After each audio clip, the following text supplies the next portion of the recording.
Video மூலமாக வெளிப்படுத்தின விசேஷத்தை உங்களோடு கூட சேர்ந்து படிக்கலான்னு சொல்லி அவளோடு இருக்கிறேன். அண்ட் இந்த புத்தகம் நிறைய பேருக்கு படிக்கும் பொழுது எங்களுக்கு புரிய மாட்டேங்குது. இதை படிக்க பயமாக இருக்குது. இது ஆஹ், இது யாராவது கற்றுக் கொடுத்தா நல்லா இருக்குமே அப்படிலாம் சொல்லி ஒருவேளை நீங்கள் நினைப்பீங்க. அப்படிப்பட்டவர்களுக்காக இந்த வீடியோவை நான் வெளியிட வாஞ்சித்தேன். இன்றைக்கி நாம் வெளிப்படுத்தின விசேஷத்தின் முன்னுரையை பார்க்கலாம். கடைசியில் 1வது அதிகாரம் 1லிருந்து 3 வசனங்கள் வரைக்கும் நாம் இன்றைக்கி பார்க்கலாம். இதை பார்க்க முன்னதாக தேவனுடைய சமூகத்திலே நம்மை தாழ்த்தி ஒப்பு கொடுத்து இந்த வீடியோ இன்றையிலிருந்து ஆரம்பிக்க போகிற இந்த வீடியோ தடையில்லாமல் உங்களை வந்து அடையணும் அப்படின்னு சொல்லி நம்ம தேவனுடைய கரத்தில் ஒப்பு கொடுத்து நம்ம ஜெபிப்போம். நல்ல தகப்பனே, இந்த அருமையான வேலைக்காக உமக்கு நன்றி ஆண்டவரே. இந்த வீடியோ மூலமாக வெளிப்படுத்தின விசேஷத்தை ஆண்டவரே கற்றுக்கொள்ள வருகிற ஒவ்வொரு சகோதர சகோதரியையும் நீர் ஆசீர்வதிக்க வேண்டுமாறு ஜெபிக்கிறேன். உங்களுடைய கரத்தில் தாழ்த்தி ஒப்பு கொடுக்கிறோம். பரிசுத்த ஆவியானவர் யோவானுக்கு எப்படி கற்றுக் கொடுத்தீரோ, யோவானுக்கு எப்படி வெளிப்படுத்தினீரோ அவ்விதமாக எங்களுக்கு வெளிப்படுத்த வேண்டுமாறு ஜெபிக்கிறோம். அப்பா, உங்களுடைய பாதத்தில் எங்கள் ஒவ்வொருவரையும் ஒப்பு கொடுக்கிறோம். எங்களோடு கூட தங்கிடும். வேறவர் we are, நாங்கள் எங்கே இருந்தாலும் சரி எங்களோடு உங்களுடைய பிரசனம் இருக்கட்டும். நாங்கள் கற்றுக்கொள்வதை புரிந்து கொள்கிற ஞானத்தையும் கிருபையும் எங்களுக்கு தாரும். இயேசுவின் மூலமாய் ஜெபிக்கிறோம் பிதாவே, ஆமென். இப்போது நாம் இதுக்கு ஒரு முன்னுரை, ஒரு இன்ட்ரடக்ஷனை பார்க்கலாம். ஓகே, இந்த புக்கு யார் எழுதுனது, எப்போ எழுதப்பட்டுச்சு, இதெல்லாம் தான் வந்து ஒரு முன்னுரைன்னு சொல்லுவோம். சரியா? நார்மலாக இட்ஸ் a ஸ்ட்ரேஞ்ச் புக், ஒரு டிஃபிகல்ட் புக் அப்படி தானே நம்ம எல்லாருமே யோசிக்கிறோம். ஏன்னா இதில் வந்து வார்த்தைகளை விட ஓமைகள் ஜாஸ்தியாக இருக்கும். ஓமை போன்ற ஒரு ரைட்டிங் வந்து நிறையா இருக்கும். அண்ட் அதனால் ஒரு ஒரு ஒரு ஸ்ட்ரேஞ்ச் அண்ட் டிஃபிகல்ட் புக்குங்கிற ஒரு பெயர் இதுக்கு உண்டு. அண்ட் ஆனால் நிறைய தீர்க்க தரிசன புஸ்தகங்கள் வந்திருக்கு, போயிருக்கு. இந்த யோவான் 1ஆம் நூற்றாண்டின் கடைசியில் எழுதின இந்த புக்கு கர்த்தர் இதை பாதுகாத்து நமக்கு கொடுத்துருக்கிறார் அப்படின்னு சொன்னால் இதில் ஏதோ நிச்சயமாக ஒரு நாம் கற்றுக்கொள்ள வேண்டிய காரியங்கள், நாம் அறிந்து கொள்ள வேண்டிய விசேஷங்கள் இதில் இருக்குது. சரியா? இதனோட டைட்டில், ஓகே, இந்த டைட்டில் என்ன பாருங்கள், வெளிப்படுத்தின விசேஷம் அப்படின்னு சொல்லி, வெளிப்படுத்தின விசேஷம் அப்படிங்கிற ஒரு டைட்டில் இந்த புக்குக்கு இருக்குது. இந்த இந்த வெளிப்படுத்துதல்ங்கிற வார்த்தைக்கு கிரேக்க பதத்தை நீங்கள் பார்த்தீங்கன்னா அப்போகலிப்சஸ் அப்படிங்கிற ஒரு வார்த்தை இருக்குது. அப்போகலிப்சஸ்னால் என்னன்னு சொன்னால், இப்போது கர்டன் போட்டு நம்ம ஒரு இடத்த மறைச்சி வச்சுருக்கோம். ஓகே, அந்த கர்டனை ரிமூவ் பண்ண உடனே உள்ளே மறைஞ்சிருக்கிறது வெளிப்படும். அதுதான் அந்த அப்போகலிப்சஸுடைய அர்த்தம். ஓகே, அன்கவர், ரிவீல், அதுதான் இந்த அப்போகலிப்சஸினுடைய அர்த்தம். ஓகே, ஸோ அப்போ அப்படிங்கிற வார்த்தைக்கு அவே ஃப்ரம் அல்லது வெளிப்படுத்து அப்படிங்கிற அர்த்தம். ஓகே, கலிப்சிஸ் அப்படிங்கிற வார்த்தைக்கு ஹைடிங், மறைக்கப்பட்டதை அப்படின்னு அர்த்தம். ஸோ மறைக்கப்பட்டதை வெளிப்படுத்துகிற ஒரு விசேஷமே இந்த புஸ்தகம். மூடிய திரையை விலக்கி மறைக்கப்பட்ட ஒரு காரியத்தை நமக்கு விளக்குகிறது தான் இந்த புக்கு. இப்போ இதை படிக்கணும்னு ஆசை வருது இல்லையா நமக்கு? ஆமாம். இந்த அப்போகலிப்சிஸ் வேதத்தில் இந்த ஒரு இடத்துல தான் உபயோகப்படுத்தப்பட்டிருக்கா அப்படின்னு பார்த்தா நிறைய இடத்துல உபயோகப்படுத்தப்பட்டிருக்கு இந்த வார்த்தை. ஓகே, கலாத்தியர் 1வது அதிகாரம் 12வது வசனத்தில், நான் அதை ஒரு மனுஷனால் பெற்றதும் இல்லை, மனுஷனால் கற்றதும் இல்லை, இயேசு கிறிஸ்துவே அதை எனக்கு வெளிப்படுத்தினார் அப்படின்னு. வெளிப்படுத்தினாருங்கிற வார்த்தை அப்போகலிப்சிஸ் தான் கிரேக்க மொழியில். அப்புறம் ரோமர் 16:25 பாருங்க, ஆதி காலம் முதல் அடக்கமாயிருந்து இப்பொழுது தீர்க்க தரிசன ஆகமங்களினாலே அநாதி தேவனுடைய கட்டளையின்படி வெளியரங்கமாக்கப்பட்டதும் சகல ஜாதிகளும் விசுவாசத்திற்கு கீழ்ப்படியும்படிக்கு அவர்களுக்கு அறிவிக்கப்பட்டதுமாயிருக்கிற ரகசியத்தை வெளிப்படுத்துகிறதான, இந்த வெளிப்படுத்துகிறதான அப்படிங்கிற வார்த்தையும் அப்போகலிப்சிஸ் தான். எபேசியர் 3வது அதிகாரம் 3வது வசனத்துல, அது என்னவெனில், புறஜாதிகள் சுவிசேஷத்தினாலே உடன் சுதந்திரமாய் ஒரே சரீரத்திற்கு உள்ளானவர்களுமாய் கிறிஸ்துவுக்குள் அவர் பண்ணின வாக்கு தத்தத்துக்கு உடன் பங்காளிகளுமாய் இருக்கிறார்கள் என்ற இந்த ரகசியத்தை அவர் எனக்கு வெளிப்படுத்தி அறிவித்தார் அப்படின்னு சொல்லி பவுல் எழுதுறாரு. இதுவும் அந்த வெளிப்படுத்தி அறிவித்தார், இதுவும் அப்பாக்லிப்சிஸ் தான். இது போக நீங்கள் கலாத்தியர் 2வது அதிகாரம் 2வது வசனத்துலேயும் நீங்கள் பார்ப்பீங்க. அண்ட் இப்படி ஒரு சில இடங்களில் இந்த வசனம், இந்த வார்த்தை உபயோகப்படுத்தப்பட்டிருக்கு. இப்போ அப்பாகலிப்டிக் புக்குக்கும் தீர்க்கதரிசன ப்ராஃபட்டிக் புக்குக்கும் என்ன வித்தியாசம்? ஓகே, அப்பாகலிப்சிஸ்னா என்ன வித்தியாசம், ப்ராஃபசிஸ்னா என்ன வித்தியாசம் அப்படின்னு சொல்லி பார்க்கலாம். ரெண்டுமே ஆக்சுவலாக வரப்போகிற காரியங்களை குறித்து பேசுகிற புஸ்தகங்கள் தான். ஆனால் தீர்க்கதரிசன புஸ்தகங்களில் முக்கால்வாசி நீங்கள் பார்த்தீங்கன்னா இந்த உலகம், ஓகே, இந்த உலகத்தினுடைய ரீக்ரியேஷன் பற்றி தான் அவங்க ரொம்ப பேசுவாங்க. மனம் திரும்புங்க, பாவத்தில் வாழாதீங்க, மடிந்து போயிடுவீங்க, பரலோகராஜ்யம் சமீபமாக இருக்குது அப்படின்னு சொல்லி தீர்க்கதரிசிகள் கூக்குரலிட்டதை நாம் பார்க்குறோம். ஆனால் இந்த அப்பாகலிப்டிக் புக்ஸில்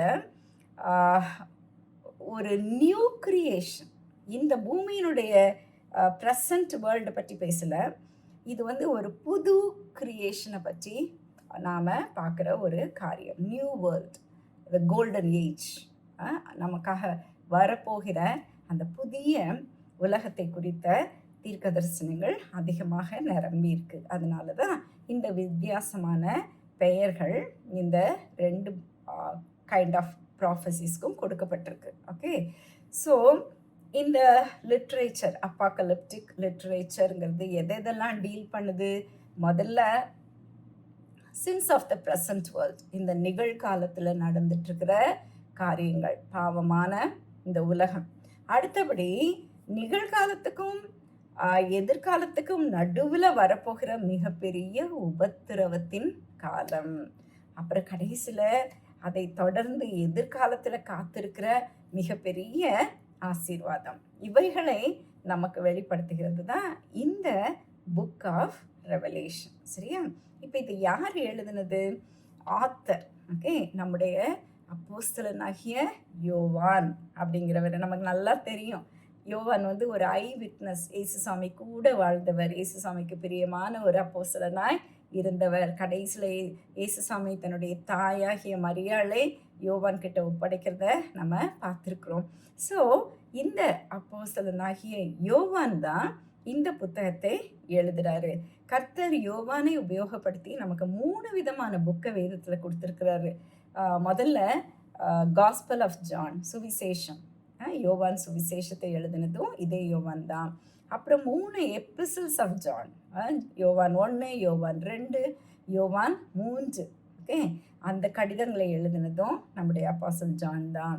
இப்போ இந்த புக் ஆஃப் ரெவலேஷன் எழுதுறதும் வெளிப்படுத்தின விசேஷத்தை எழுதுறதும் நம்முடைய அப்போஸ்தலனாகிய யோவான் தான் அப்படின்னு சொல்லி பார்க்குறோம்.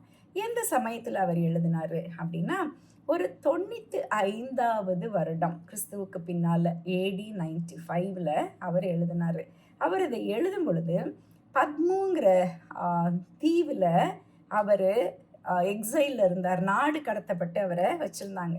அவர் இருந்த சமயத்தில் ஆண்டுட்டு இருந்தது டொமிஷியன் அப்படிங்கிற ஒரு ராயன். ஓகே, அந்த ராயனால் அவர் நாடு கடத்தப்பட்டார் அப்படின்னு சொல்லி பார்க்குறோம்.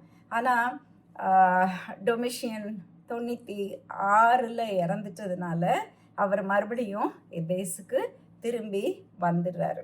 இவர் 95ல் இதை எழுதினார் அப்படிங்கிறத நமக்கு யார் கன்ஃபார்ம் பண்ணியிருக்காங்க அப்படின்னா, நம்முடைய ஏர்லி சர்ச் ஃபாதர் அப்படின்னு அழைக்கப்படுகிற இரேனியஸ்ங்கிறவர் இதை சொல்கிறாரு. 95ல் இது எழுதப்பட்டுச்சுன்னு சொல்லி. அப்புறம் அந்த சமயத்தில் பிஷப் பாலிகார்ப் அவர் சொல்கிறாரு, அவர் நம்ம யோவானோட ஊழியம் செய்த ஒரு மனிதன். அவர் சொல்கிறாரு இது 95ல் எழுதப்பட்டுச்சு அப்படின்னு சொல்லி. ஆனால் சிலர் இது நீரோ டைமில் எழுதப்பட்டுச்சு அப்படின்னு சொல்லுவாங்க. ஆனால் இது 95ல் எழுதப்பட்டதாக தான் இருக்கும் அப்படிங்கிறதுக்கு இன்னும் ஒரு சில ப்ரூஃபும் இருக்குது. என்னன்னா, பவுல் இந்த வேதத்தில் சொல்லப்பட்டிருக்கிற 7 சபைகள், இன்னும் நம்ம அடுத்த அதிகாரத்துலேருந்து படிப்போம், 7 சபைகளை பற்றி படிப்போம். எபேசு, ஸ்மிர்னா, சர்தை, பிலதெல்பியா, தியாத்திரா அப்படின்னு சொல்லி ஒரு 7 சபைகளை பற்றி நம்ம படிப்போம். இப்போது அந்த 7 சபைகளும் பவுலுடைய மிஷினரி ஊழியத்தின் சமயத்தில் எஸ்டாப்ளிஷ் பண்ணப்பட்டுச்சு. அது எந்த டைமு? பவுலுடைய மிஷினரி ஊழியத்தின் காலத்தை நீங்கள் பார்த்தீங்கன்னா 50லேருந்து 60 ஏடி, 50லேருந்து 60 ஏடி. தட் மீன்ஸ் இந்த சபைகளுக்கு இந்த யோவான் மூலமாக தேவன் செய்தியை கொடுக்கும் பொழுது அது கொஞ்சம் எஸ்டாப்ளிஷ்ட் சர்ச்சஸாகவே இருந்துச்சு. ஓகே, நீங்கள் இப்போ எபேசுன்னு பார்த்தீங்கன்னு சொன்னால், கர்த்தர் வந்து உங்களுடைய கிரியைகளை அறிவேன், நீங்கள் பொல்லாதவர்களை ஏற்றுக்கொள்ளாமல் சகித்துட்ருக்குறீங்க அப்படின்னு சொல்லிட்டு அவங்கள நிறைய சொல்லுவார். தட் மீன்ஸ் அது ஆல்ரெடி ஒரு எஸ்டாப்ளிஷ்ட் சர்ச். ஓகே, புதுசாக நிறுவப்பட்ட ஒரு சபை கிடையாது. அப்படி அந்த 7 சபைகளுமே ஆல்ரெடி எஸ்டாப்ளிஷ் ஆகி ஒரு 30-40 வருஷம் ஆன சபைகள் அப்படின்னு காணப்படுறதுனால இது டெஃபினட்டாக 50-60 அந்த சமயத்தில் எழுதப்படலை, நீரோவின் காலத்தில் எழுதப்படலை, 95ல் எழுதப்பட்டுச்சு அப்படிங்கிற ஒரு உண்மை நமக்கு. 2வது, ஜான் சொல்கிறாரு, இதை எழுதும் பொழுது நான் பத்முவில் இருந்தேன்னு சொல்லிட்டு, பத்மு தீவில் இருந்தேன்னு சொல்லி. அவர் அங்கே இருந்தது அந்த 95வது ஏடியில். அதனால் நமக்கு இது ஒரு ப்ரூஃப், அவர் 95ல் இதை எழுதினான்னு சொல்லி. ஸோ இந்த புக்கினுடைய பேக்ரவுண்ட் என்னன்னு பார்த்தீங்கன்னா, ராயரை வழிபடுதல் தான் இதனுடைய அந்த காலத்தினுடைய ஒரு மெயினாக ஒரு பேக்ரவுண்டு. ராயர்கள் உலகத்தை இந்த எண்டிலிருந்து அந்த எண்டு வரைக்கும் ரூல் பண்ணாங்க. ஓகே, ஒரு நாட்டினுடைய லோக்கல் கடவுள் கூட இவ்வளவு தூரம் யூனிவர்சலாக வழிபட்டிருக்கவே முடியாது, யாருமே வழிபட்டிருக்க முடியாது. ஆனால் ராயர்களை யூனிவர்சலாக ஹோல் வேர்ல்டு வந்து வழிபட்டாங்க. ஏன் அப்படி வழிபட்டாங்க? were they forced to worship them?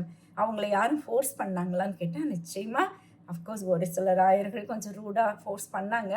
பட்டு அந்த ஃபோர்ஸிங்கை விட அவங்க மேலே உள்ள ஒரு நன்றி அறிதல்னால ஜனங்க ஆட்டோமேட்டிக்காக அவங்கள வழிபட ஆரம்பித்தாங்க.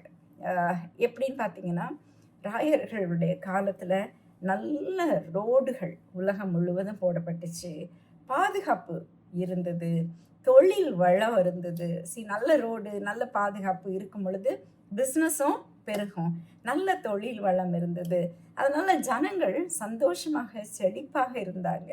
அதனால் அவங்க ராயர்களுக்கு நன்றியோடு இருந்ததுனால தானாக முன் வந்து ராயர்களை வழிபட ஆரம்பித்தாங்க. சரியா? இப்போ உங்களுக்கு ஒரு ப்ரீஃப் இன்ட்ரடக்ஷன் கொடுக்குறேன் ராயர்களை பற்றி. ஓகே, இயேசு கிறிஸ்துவ காலத்திலிருந்து பின்னால் வரைக்கும் உள்ள ராயர்களை பற்றி, சீசர்னு சொல்லுவோம், அவங்கள பற்றி நான் உங்களுக்கு ஒரு இன்ட்ரடக்ஷன் கொடுக்குறேன். Augustus Caesar. முதல்ல அகஸ்டஸ் சீசர் இயேசுசாமி பிறந்த சமயத்தில் அகஸ்து ராயனால் அப்படிங்கிற வார்த்தை நம்ம படிக்கிறோம் இல்லையா? குடிமதிப்பு எழுதுறதுக்காக எல்லாரும் அவங்கவுங்க சொந்த ஊருக்கு போகும்படியாக ஒரு உத்தரவு கொடுத்தது அகஸ்டஸ் சீசர். அவர் இந்த ராயர் வழிபாடை ரொம்ப என்கரேஜ் பண்ணார். தன்னை வழிபட சொல்லலை, தனக்கு முன்னால் இருந்த ஜூலியஸ் சீசரை வழிபடும்படியாக அவர் கொஞ்சம் ஜனங்களை என்கரேஜ் பண்ணார். ஓகே, அவர் வந்து கிறிஸ்துவுக்கு பின்னால் 14வது வருஷம் இறந்துட்டார். 14லேருந்து 37 வரைக்கும் டிபேரியஸ் சீசர் அவர் ரூல் பண்ணார். ஓகே, அவரால் இந்த ராயர் வழிபாட்டை நிறுத்தவே முடியல. ஆனால் அவர் யாரையும் என்கரேஜ் பண்ணலை, அவர் கோயில் கட்ட சொல்லலை, அவர் வழிபட சொல்லலை. ஆனால் அவரால் ஸ்டாப் பண்ணவே முடியல. ஜனங்கள் தங்கள் சொந்த இஷ்டமாக எல்லா இடத்துலையும் கோயில் கட்டி எல்லா இடத்துலையும் அவங்கள வழிபட ஆரம்பித்தாங்க. அடுத்தது 37லேருந்து 41 வரை வந்தது கலிகுல்லா. அந்த கலிகுல்லா ஒரு எபிலெப்டிக்னு சொல்லலாம், ஒரு பைத்தியக்காரன், மூளை குழம்பி போனவன். அவன் வந்து தனக்கு அந்த கடவுள் கொடுக்குற மகிமை வேணும்னு சொல்லி எதிர்பார்த்தான். அண்ட் ஈவன் தன்னுடைய இமேஜை கொண்டு போய் யூதர்களுடைய தேவாலயத்தினுடைய ஹோலி ஆஃப் ஹோலிஸில் வைக்கிறதுக்கும் அவன் ரெடி ஆகிட்டான். ஆனால் கர்த்தர் அவன் அதை செய்ய முன்னாடியே அவனை அடிச்சிட்டாரு, செத்துட்டான். அடுத்தபடியாக கிளாடியஸ் சீசர் 41 54 வரைக்கும் அவர் நல்ல ஒரு மனுஷன். அவர் ரிவர்ஸ் பண்ணிட்டாரு இந்த கலிகுல்லாவுடைய இந்த மூளைக்கட்டத்தனமான வழிபாட்டுகளை எல்லாம் எடுத்துட்டு யூதர்கள் தங்களுடைய தேவனை ஒரு ஃப்ரீடமோட வர்ஷிப் பண்ணுறதுக்கு அவங்களுக்கு உரிமையை கொடுத்தாரு. அடுத்தது வந்தது நீரோ 54 68 வரைக்கும். இந்த நீரோ வந்து ராயர் வழிபாடுன்னு அவன் ஒன்றும் பெருசாக இன்சிஸ்ட் பண்ணலை, பெருசாக யாரையும் கம்பல் பண்ணலை.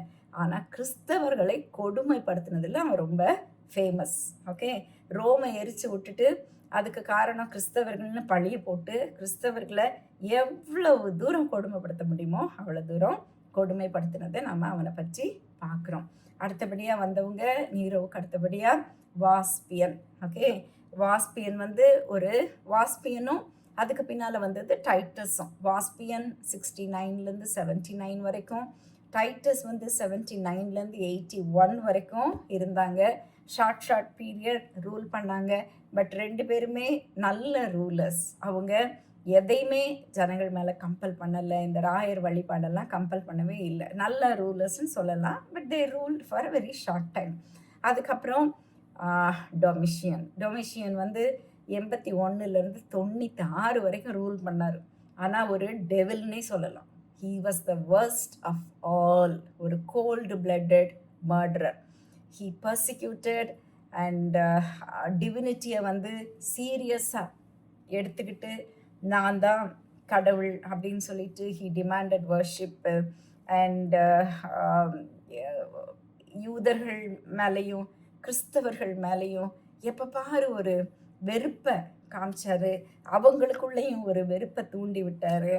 அண்ட் எல்லாருமே அவரை ஆண்டவர் அப்படின்னு கூப்பிடணும், லார்ட் அண்ட் காட் அந்த வார்த்தைகளால் தன்னை அழைக்கணும்னு சொல்லி எதிர்பார்த்தார்.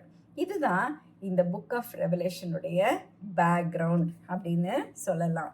ஒவ்வொருவரும் ராயனை ஆண்டவனேன்னு அழைக்கணும் அப்படிங்கிற ஒரு கொடுமையான ஒரு காலம். அதுலேருந்து எஸ்கேப்பே இல்லை. அப்போ கிறிஸ்தவர்கள் என்ன பண்ணுவாங்க?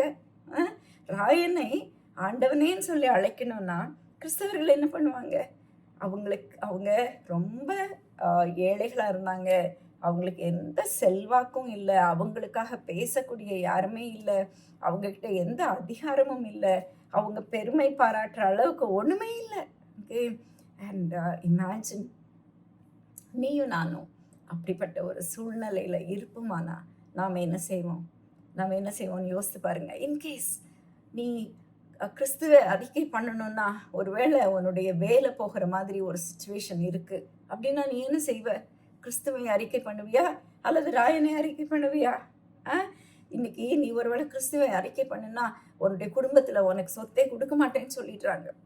நீ ஏசாமியை ஏற்றுக்கொண்டிருக்கிறதுனால உன் குடும்பத்தில் உனக்கு சொத்தே கொடுக்க மாட்டேன் அப்படின்னு உன்னை புறக்கணிக்கிறாங்க.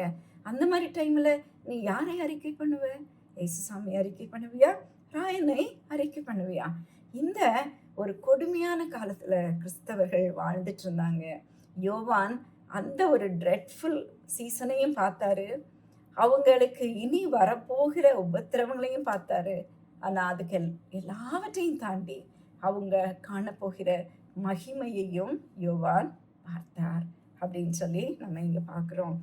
அண்ட் சில ஜனங்க சொல்லுவாங்க இந்த புக்கை வாசிக்கிறதுக்கு பயமாக இருக்குது, ஏன்னா இதில் நிறைய பயங்கரமான காரியங்கள்லாம் எழுதப்பட்டிருக்கு, இதெல்லாம் நடக்கும்போது எப்படி இருக்கும்னு சொல்லி யோசித்து பார்த்தாலே திக்குன்னு இருக்குது, பயமாக இருக்குது அப்படின்னு சொல்லிட்டு சொல்லுவாங்க.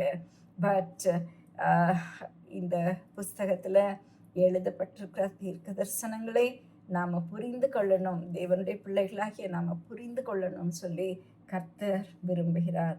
ஏன்னா ஒரு ட்ரெட்ஃபுல் திங்ஸை பற்றி நீங்கள் பார்த்தாலும் அதுக்கு பின்னால் வரப்போகிற மகிமையையும் நீங்கள் யோவானை போல இந்த புத்தகத்தின் மூலமாக பார்க்குறீங்க. சில ரீசன் சொல்லுவாங்க, இந்த புக்கில் வந்து நிறைய அலூஷன்ஸ் இருக்குது, மறைமுகமான குறிப்புகள் இருக்குது, எங்களுக்கு புரிய மாட்டேங்குது அப்படின்னுட்டு. இன்னும் ஒரு ரீசன் என்னென்னா, இந்த ரைட்டிங், ஓகே, இந்த புக்கினுடைய ரைட்டிங் வந்து பழைய ஏற்பாட்டு ரைட்டிங் மாதிரி இருக்கும். நம்ம புதிய ஏற்பாட்டு ரைட்டிங்ஸ் வந்து நீங்கள் மத்தேயுலேருந்து நீங்கள் ஜானுடைய கடிதங்கள் வரைக்கும் பார்க்கும்போது அது கொஞ்சம் வித்தியாசமாக இருக்கும். இது வந்து பழைய ஏற்பாட்டு தீர்க்க தரிசன புஸ்தகங்கள் மாதிரி இருக்கும். அதையே நம்ம வாசிக்க மாட்டோம்.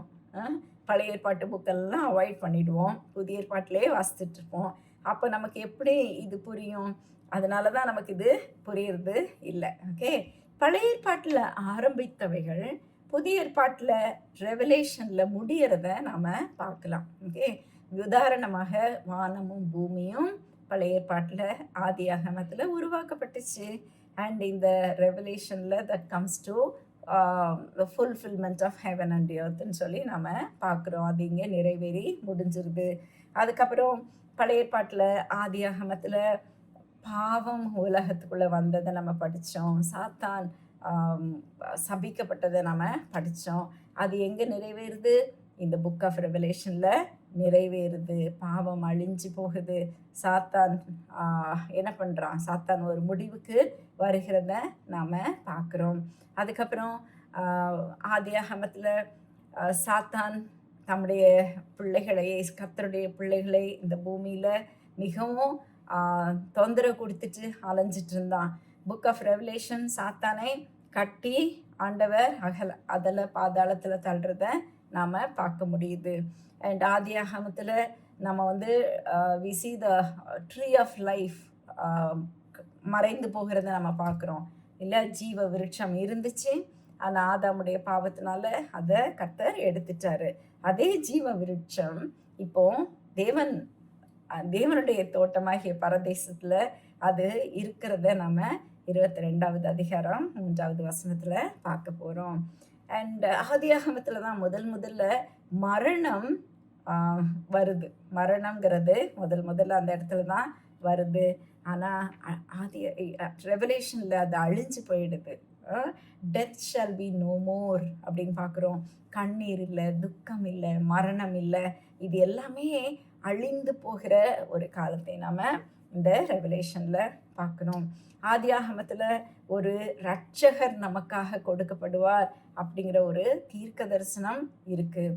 அந்த தீர்க்க தரிசனம் நிறைவேறி அந்த இரட்சகர் இயேசு சுவாமி நம்மோடு கூட இருக்கிற ஒரு காலம்தான் இந்த வெளிப்படுத்தின விசேஷத்தின் காலம். ஓகே, ஸோ இந்த புக்கை வாசிக்கிறது மிகவும் ஒரு நல்ல காரியம். It's worth studying this book. Okay, though it may be a difficult book, it's definitely worth studying because இதில் இருக்கிறது என்ன தெரியுமா? நம்முடைய விசுவாசத்தை கொழுந்து விட்டு எரிய செய்யக்கூடிய காரியங்கள் இந்த புத்தகத்தில் எழுதப்பட்டிருக்கு. நான் இந்த புக்கை அட்லீஸ்ட் ஒரு 15 டைம்ஸு டிஃப்ரெண்ட் ஸ்டடி குரூப்ஸ்க்கு டீச் பண்ணியிருக்கேன். இது என்னுடைய 16th டைம். ஆனால் ஒவ்வொரு தடவையும் இந்த புக்கை நான் டீச் பண்ணும் பொழுது பரிசுத்த ஆவியானவர் என்னை புதுப்பிக்கிறத நான் பார்த்துருக்குறேன்.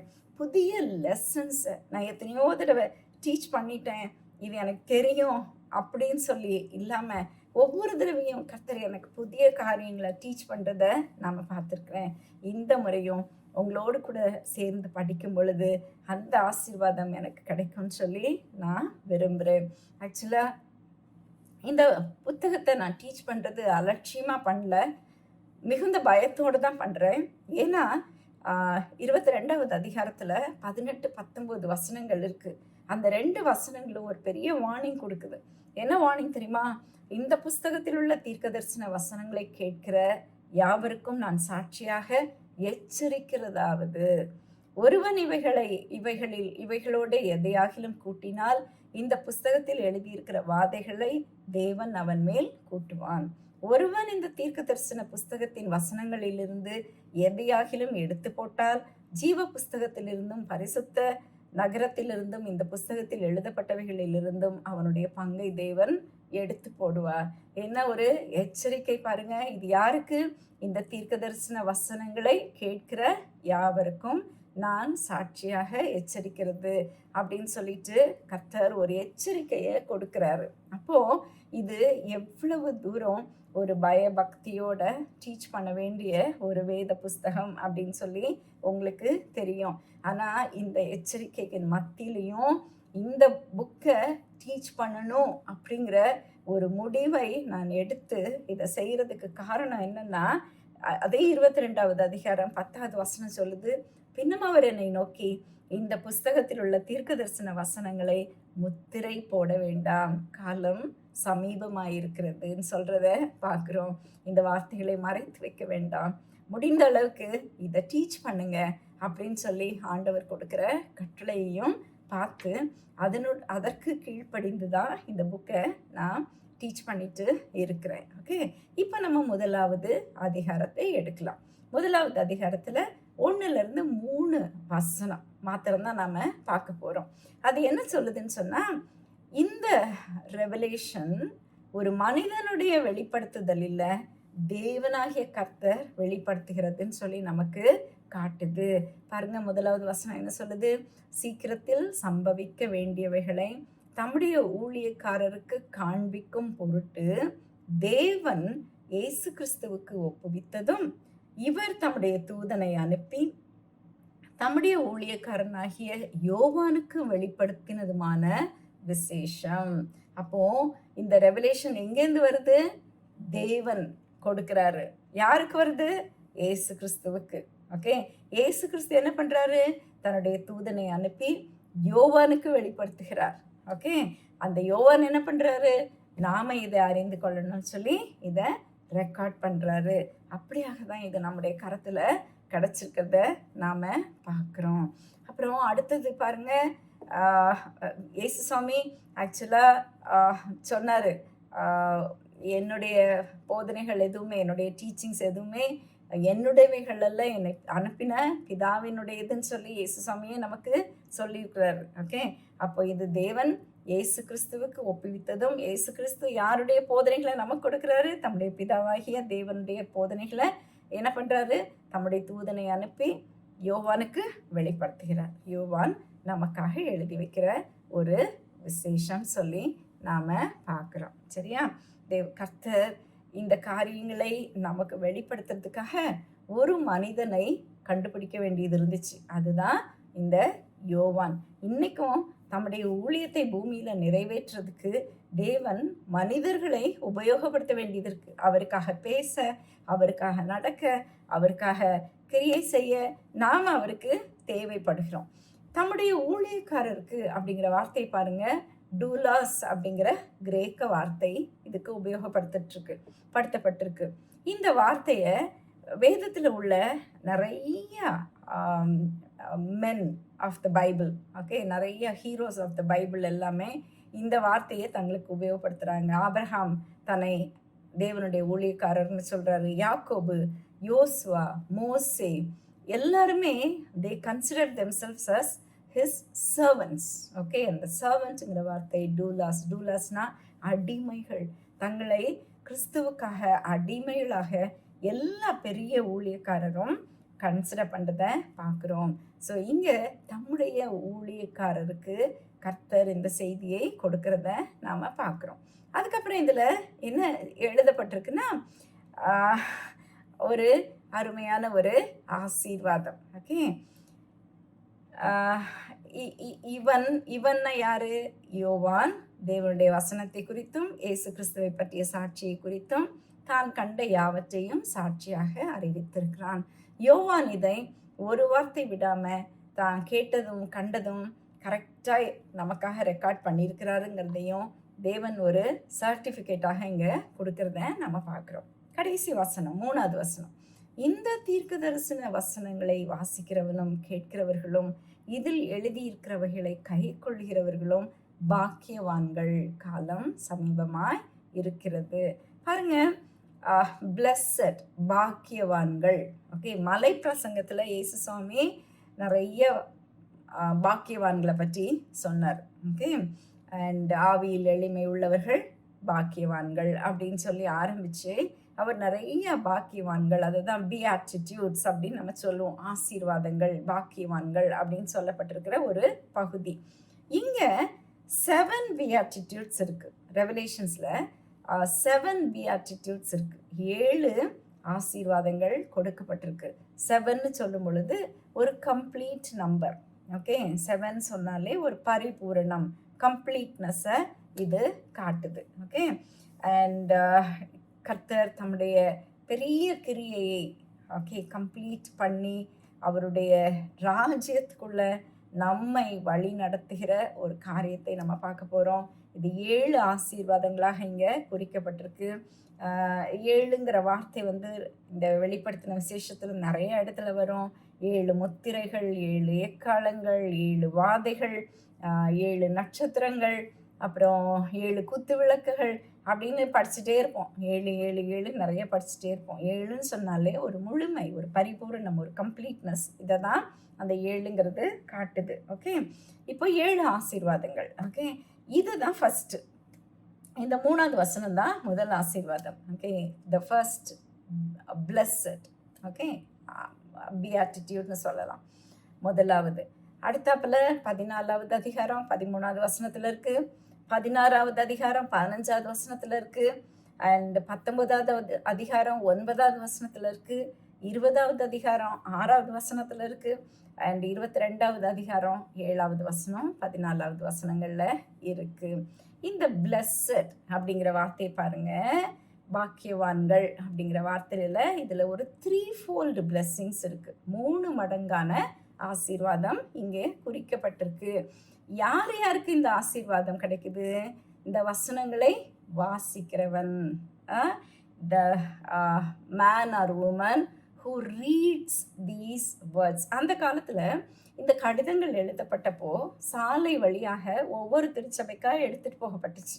அப்போ ஒருத்தர் நின்று என்ன பண்ணுவாங்க, இதை வாசிப்பாங்க, மற்றவங்க எல்லாரும் கேட்பாங்க. அப்போ வாசிக்கிறவன் சொன்ன யாரு? இந்த வசனங்களை மற்றவர்கள் கேட்கும்படியாக போதிக்கிறவர்களுக்கு ஒரு பெரிய ஆசீர்வாதத்தை கர்த்தர் வைத்திருக்கிறார். இந்த வசனங்களை நீ கற்றுக்கொண்டு இதை மற்றவர்களுக்கு நீ போதிப்பாயானா தேவனாகிய கர்த்தர் உன்னை ஆசீர்வதிப்பார். 3 மடங்கு ஆசீர்வாதம் இங்க கொடுக்கப்பட்டிருக்கு. வாசிக்கிறவன், அடுத்தபடியா கேட்கிறவர்களும். ஓகே, இந்த வசனங்களை கேட்கிறவர்களாகிய உங்கள் ஒவ்வொருவருக்கும் ஆசீர்வாதம் காத்துட்டு இருக்கு. அடுத்தபடியா இதில் எழுதியிருக்கிறவைகளை கைக்கொள்கிறவர்களும் பாக்கியவான்கள். மை டியர் ஃப்ரெண்ட்ஸ், வாசிக்கிறது, கேட்கிறது நம்முடைய ப்ரிவிலேஜ். கர்த்தர் நம்ம கொடுத்திருக்கிற ஒரு பெரிய ஸ்லாக்கியம், மாபெரும் ஸ்லாக்கியம் நான் சொல்லுவேன்.